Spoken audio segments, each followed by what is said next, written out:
Hi, today, I will show you how to make Language Detector using Python. Turn on CC or subtitle so you can understand better. I am using VS Code for Python, but you can use any other software for Python like PyCharm, etc.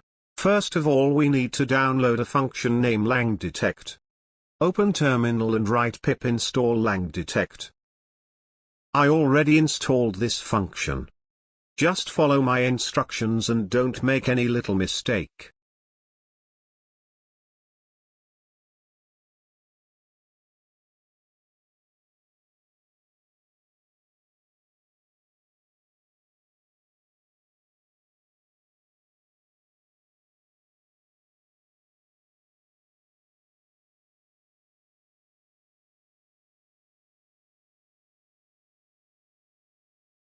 Let's check it out.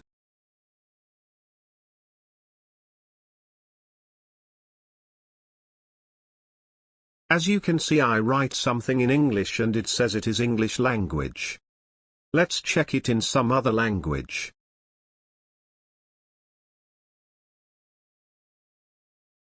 You can see I write something in Urdu and it says it is Urdu language.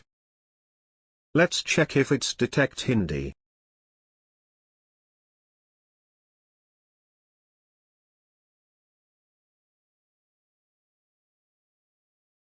Yes, it can detect. Don't forget to like and subscribe our channel.